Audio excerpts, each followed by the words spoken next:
Hey hey hey!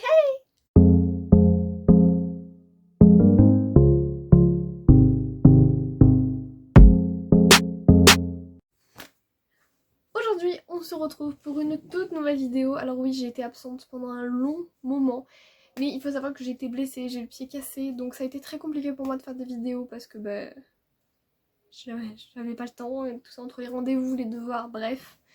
Et surtout, j'ai mon bac qui approche, donc je pense vous mettre un petit peu de côté, juste le temps de passer mon bac, et après je vous reprends bien évidemment. À moins que j'ai les rattrapages à faire, mais on prie pour que non. Aujourd'hui, on se retrouve pour un point lecture, donc le premier point lecture du mois de la fantaisie. On peut voir ma palle ici qui a bien descendu. Comme vous l'aurez compris, il y aura 4 livres dans ce point lecture, mais 4 lectures du mois de la fantaisie. Et je propose qu'on commence tout de suite, on perd pas de temps en plus.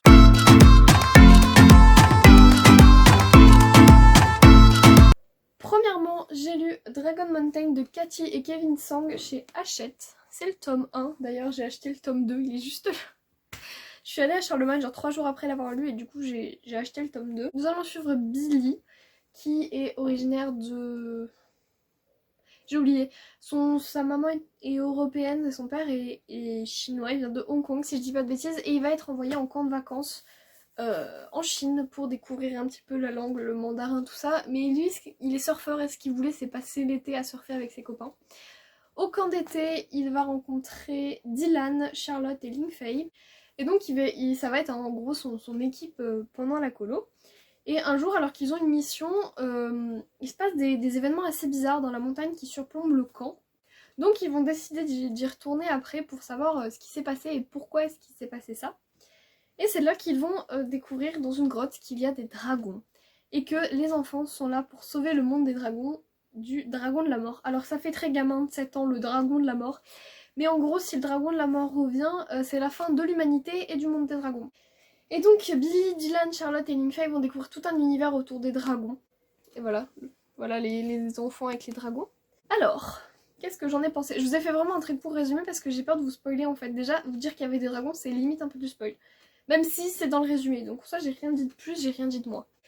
Alors, mon avis. Alors sachez déjà que je l'ai lu très très très vite, en même temps c'est du jeunesse, c'est écrit assez gros, je l'ai lu en 2 jours. Je l'ai trouvé passionnant. C'est une saga que je vais continuer avec grand plaisir. On est plongé dans un univers très original qui allie beaucoup de légendes asiatiques, je crois même chinoises. C'est super intéressant. Les 80 premières pages, il faut s'accrocher parce qu'en fait, c'est juste les enfants qui sont en activité dans le camp. Donc en fait, sincèrement, il n'y a pas de dragon, il n'y a rien. Il y a juste les réflexions de Billy parce qu'on est dans la tête de Billy. C'est Billy? Oui. Tout à l'heure, je l'appelle Billy, mais je me dis, mais c'est vraiment son nom. Il y a un truc qui m'a fait beaucoup rire. Au début du roman, en fait, quand il va monter dans le bus, il va découvrir Dylan, qui est un petit garçon très maladroit, enfin, ils sont ados, ils ont 12 ans, qui est un ado très maladroit, un peu comme Ron, qui sait pas trop ce qu'il fout là, un peu comme Ron, et ensuite il rencontre Charlotte. Elle réussit tout, elle sait tout, et elle veut pas perdre. Un peu comme Hermione, bon après ils sont 4, donc en vrai, mais ça m'a fait beaucoup rire parce que on aurait dit vraiment Harry Potter, il rencontre d'abord Ron, et après il rencontre Hermione parce qu'elle va corriger le professeur. Il y a plein de découvertes un peu, on sait pas trop les personnages qui sont vraiment gentils ou méchants.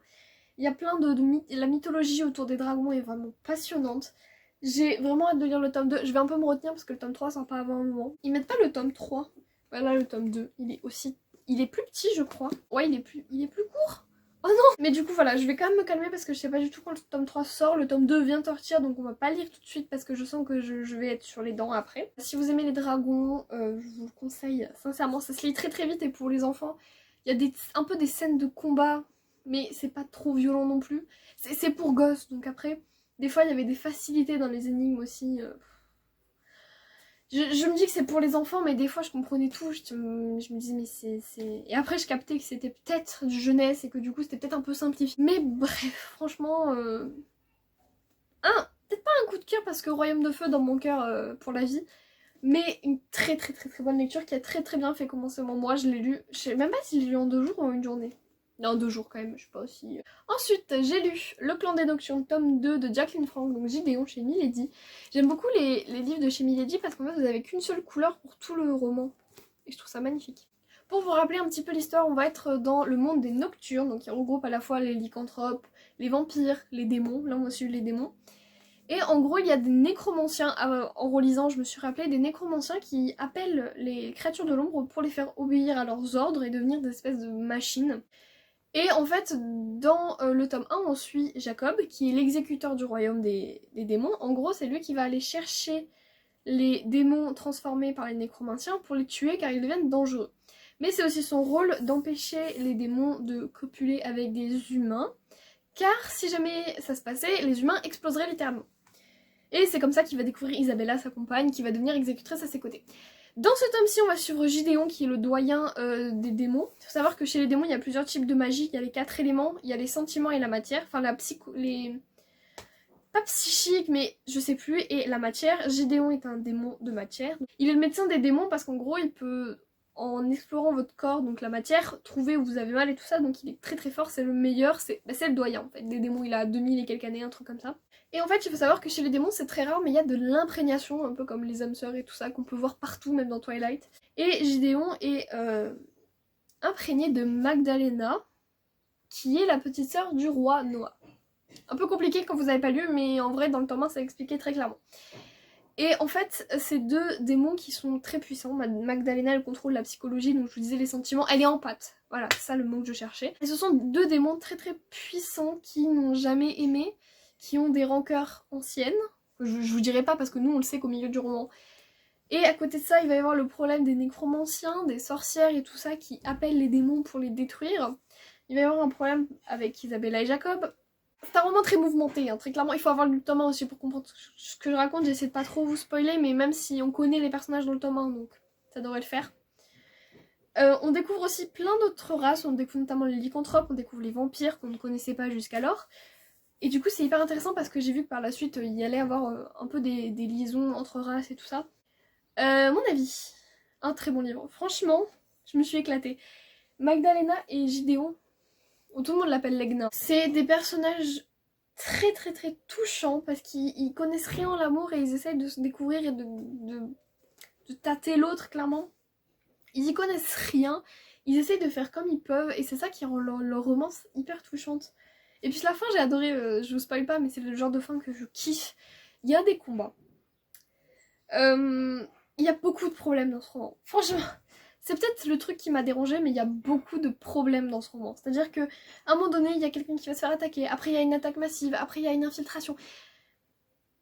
Alors certes, ils sont en espèce de guerre, on sait pas trop. Certes. Mais il y a quand même beaucoup de problèmes. Bon, après, ça, il fait peut-être 400 pages, donc... Il y a des moments où on les laisse tranquilles quand même. Il y a des moments où genre... Alors par contre, il y a des chapitres... Les chapitres sont super longs. Il y a des chapitres où c'est juste Gideon et Legna qui se découvrent. Et c'est un peu long. C'est vraiment vraiment long. Des fois, je lisais en diagonale parce que c'est bon quoi. On a compris qu'ils y connaissaient rien en l'amour et elle lui apprend et lui, il sait pas trop. Ouais, il y a des moments qui sont un peu plus palpitants, genre des batailles, des trucs comme ça. Mais c'est vrai que des fois, j'en avais un petit peu marre de suivre les peines de cœur de Gideon et Legna. Mais c'est un couple qui reste très mignon. Qui ont un passé, vraiment, ils se connaissent depuis des années, c'est même pas une rencontre fortuite comme dans le premier tome où juste ah bah tiens je t'aime bien. Là c'est vraiment depuis des années, ils se connaissent et d'un coup ça s'est déclenché en fait. C'est le principe des âmes sœurs, mais ils se connaissent depuis des années et jamais ils ne savaient qu'ils étaient imprégnés. Et c'est vraiment un jour, je crois qu'il a touché un truc comme ça et là bam, allez, on est âmes sœurs et tout le bastringue. En somme, une très bonne lecture, je vais continuer la saga. Le prochain tome c'est sur Elijah. Moi je dis Elijah, je sais comment vous dites ou je ne sais pas. C'est le chef des armées en fait du royaume avec une jolie jeune femme. Voilà, je vous en dis pas plus parce que même moi j'ai pas lu donc bah. Mais je vous le recommande vraiment cette saga, c'est une des premières sagas Bitlit, je crois, en France. 2012, elle est vraiment vieille. Elle est cliché mais elle est vieille donc ça compense parce que finalement c'est peut-être elle qui a créé les clichés, vous voyez donc... Non, vraiment une petite Bitlit cool à découvrir. Si vous aimez bien tous les trucs genre la meute du Phénix, Dark Protectors, Redwood, tout ça. Elle est vraiment bien. Ensuite, j'ai lu Les Outrepasseurs, le tome 1 des héritiers de Cindy Van Wilder chez Gulfstream Éditeur. Le livre est toujours aussi beau. Il est magnifique. Dans ce livre, nous allons suivre Peter, qui est un adolescent qui n'a pas de papa, qui a juste sa maman, qui s'appelle Hermeline, je crois. Oui, sa maman s'appelle Hermeline. Déjà, il faut savoir que depuis quelques temps, il a développé des capacités incroyables pour jouer au foot, et du coup, il va être recruté par les sélectionneurs, il est trop content. Il rentre chez lui... Et en fait, il va trouver l'espèce de, je sais pas comment dire, la gouvernante en fait, qui va être assez inquiétée, qui sait pas où est sa mère. Et donc il va aller au fond de son jardin en hiver, en plus il neige, catastrophe. Et là il va tomber sur 2 chiens qui essaient de le bouffer.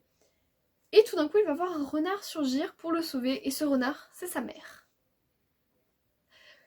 Donc il ne comprend absolument rien bien évidemment parce que sa mère ne lui en a jamais parlé. Et il y a un homme qui débarque, qui est cicatrisé de partout, il s'appelle Noble.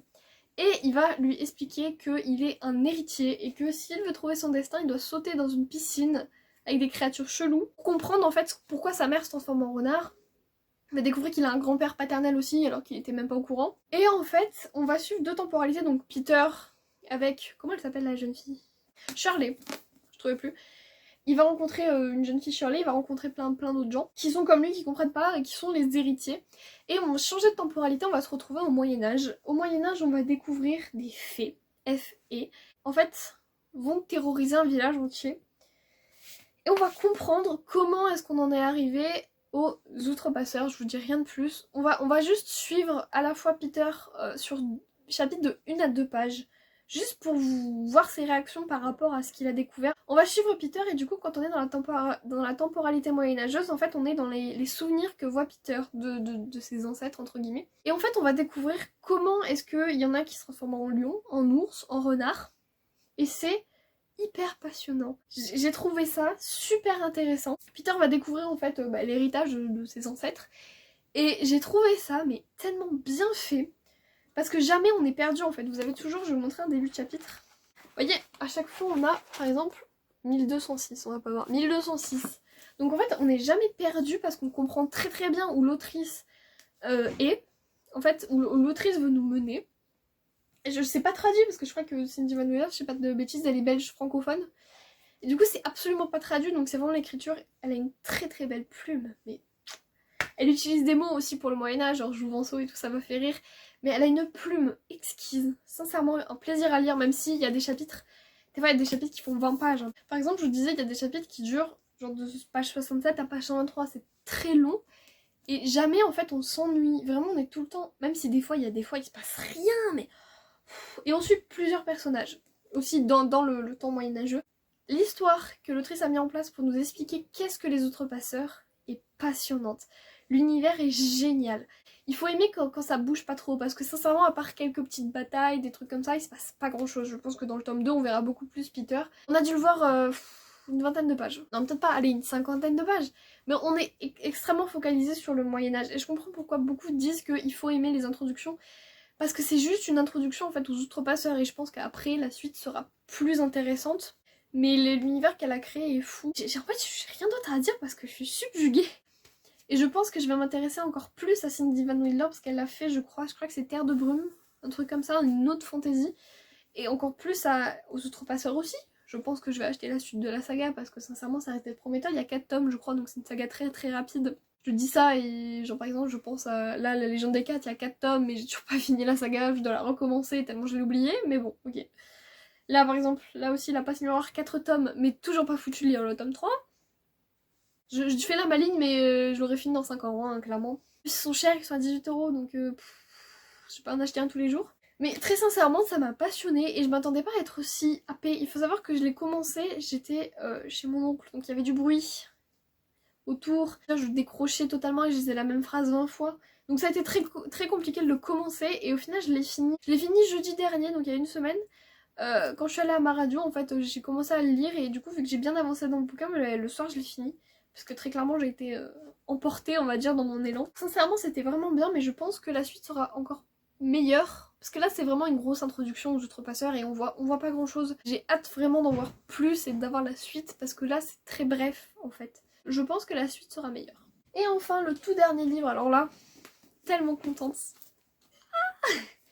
Il s'agit du tome 5 de l'Épouvanteur, donc l'erreur de l'Épouvanteur de Joseph Delaney chez Bayard. Toujours aussi beau là, en effet faux cuir. C'est magnifique, tout rouge. Alors il faut savoir que les Épouvanteurs, j'en lis à peu près 2 par an. Et sachez que celui-là il fait 400 pages. Je l'ai lu en une journée. Je n'ai pas pu le poser. J'ai dû le poser parce que j'étais chez mon copain et donc on s'est mis dehors et j'ai commencé à lire. Et j'ai lu 200 pages. Après on est rentré, j'ai lu 100 pages. Et après je suis rentrée chez moi et je l'ai fini le soir même. C'était dimanche du coup, donc j'ai lu dimanche, mais vraiment dans la journée quoi, je n'ai pas pu le lâcher. Il était tellement bien. Pour ceux qui connaissent pas l'épouvanteur, en gros on est dans un pays qui s'appelle le Comté, à l'intérieur il y a des sorcières, des gobelins, il y a plein de créatures pas très gentilles et qui appartiennent à l'obscur. Et le rôle de l'épouvanteur c'est de chasser et enfermer ces créatures pour éviter qu'elles fassent le mal, voire même les tuer. On va suivre Thomas Ward, qui est un 7ème fils de 7ème fils, donc qui est prédisposé à devenir épouvanteur car il a un peu des 6e sens et tout ça. Et donc il va commencer son apprentissage chez Monsieur Grégory. Bref, un épouvanteur qui s'appelle Grégory, John Grégory, voilà. En gros, il va suivre sa formation d'épouvanteur aux côtés de son maître. Il va rencontrer une jeune fille, Alice, qui est une fille de sorcière. Qui est une sorcière, mais qui n'a jamais fait sa formation, en fait. En fait, elle est revenue dans le côté lumineux, entre guillemets. Tom doit finir sa formation auprès d'un autre épouvanteur, donc l'autre épouvanteur du comté, qui a été aussi un apprenti... Oui, parce que je l'ai pas dit, mais Tom, là, est un apprenti. C'est un apprenti épouvanteur. Il est pas encore, on va dire qu'il est en CAP, quoi. J'ai des comparaisons cheloues. Et il va l'envoyer donc chez ce... il s'appelle Bill. Bill... Oh là, attendez. Bill Arkwright. Bill Arkwright. On va dire Bill. Qui lui gère plutôt les problèmes de sorcière d'eau et tout ça. Et en fait, il va commettre une erreur. L'erreur de l'épouvanteur. Et du coup, c'est l'épouvanteur et Alice qui vont devoir voler au secours de Tom. Comme dans tous les tomes. Comme dans tous les tomes, c'est glauque. Ça fait flipper. Comme dans tous les tomes, il y a toujours des emmerdes à tous les coins de rue. Mais la preuve, je l'ai lu en une journée, c'est que c'est passionnant. On n'arrive pas à le lâcher, c'est un truc de fou, il se passe des tonnes de trucs. J'étais comme ça parce que Tom et l'épouvanteur ont failli se faire bouffer 2 milliards de fois. C'est tellement bien et ça, c'est le 5e tome, hein, donc ça pourrait clairement s'essouffler et les intrigues peuvent clairement revenir, mais au final non, parce qu'on découvre toujours des nouvelles créatures, des nouveaux trucs, et c'est absolument génial, et l'auteur arrive à pas essouffler sa saga, ce qui est quand même extrêmement rare. Voilà, il arrive toujours à remettre des nouvelles intrigues sur la table, et après c'est que le tome 5, donc peut-être que d'ici le tome 10, ce sera la même intrigue, j'en sais rien. Mais on découvre toujours de nouveaux personnages, on découvre toujours de nouvelles capacités de l'obscur, de nouvelles capacités de la lumière, entre guillemets. Et c'est... J'arriverai pas à vous décrire tellement cette saga, je l'aime. Mais c'est un truc de fou, je pense que c'est une de mes sagas fantasy préférées, avec tous mes royaumes de feu et ma guerre des clans ici. Mais c'est vraiment une saga de fantasy géniale. Je peux pas vous l'expliquer plus que ça parce que c'est trop bien. C'est une tuerie. À chaque fois que je lis un tome, je surkiffe. J'ai commencé à lire la saga, ça doit faire bien 2 ans. Ça fait 3 ans que j'ai commencé l'épouvanteur pour mon premier mois de la fantasy. Et je pensais pas aimer autant en fait. Je pensais vraiment que ça allait me faire flipper. Alors oui, ça me fait flipper. Je lis jamais un tome de l'épouvanteur la nuit, c'est sûr.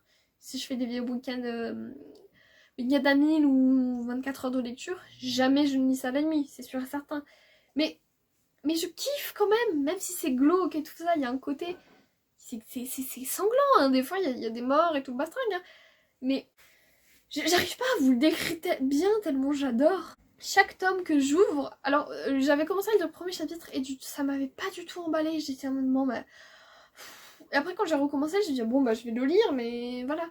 Et au final, je suis arrivée à 100 pages, j'étais comme ça, je me disais, mais qu'est-ce qui va se passer? Mais bon Dieu, 200 pages, j'étais... C'est pas explicable, en fait. Il se passe toujours des rebondissements de malade. Alors, sachez que je lis tellement... Je mets beaucoup de temps entre 2 tomes, donc pour me rappeler ce qui s'est passé dans le tome d'avant, c'était compliqué. J'avais totalement oublié ce qui s'était passé. Donc là, quand les personnages du tome d'avant sont arrivés, je me suis dit, oula, attendez, laissez-moi reprendre les trucs. Lisez-le. Vous savez quoi? Je vais arrêter de déblatérer dessus. Lisez-le.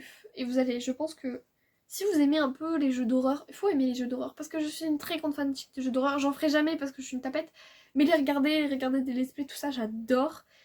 C'est un jeu d'horreur en livre. Un peu comme Le Sorceleur qui est devenu un bouquin.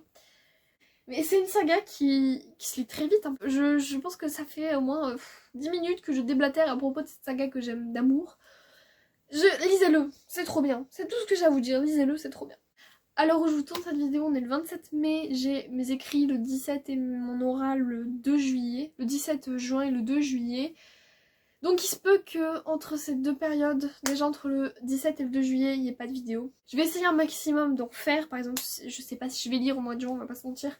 Même si je sais que je vais pas travailler du matin au soir, du soir au matin, parce que je vais pas m'en sortir, qu'à un moment donné mon cerveau va être littéralement explosé. Donc voilà, je pense que ça va être une période où je vais vous délaisser un petit peu, que ce soit sur Insta ou sur... D'ailleurs sur Insta je ne suis plus du tout active. Entre ma blessure, que j'ai des rendez-vous à droite à gauche tous les 4 matins, que mon téléphone je le touche 2 fois dans la journée quand je suis au lycée parce que je suis en béquille, que je galère, et le fait que quand je suis chez moi je bosse toute la journée, mais vraiment. Ça a vraiment pas été mes semaines et en fait je devais tourner depuis... ça doit faire 3 semaines que je dois tourner une vidéo, là je me pose enfin. Je vous fais ça entre 2 cours en ligne, hein. 2 cours cet après-midi, je suis blindée. Bref, je pense que je vais essayer de vous prendre un maximum parce que quand même 3 semaines sans vidéo ça fait beaucoup. Je commence déjà à être irrégulière au bout de ma deuxième vidéo, faut quand même le faire. J'espère que je vais vous retrouver très très bientôt. D'ici là, ayez de bonnes lectures, ayez de bons moments et à bientôt. Ciao!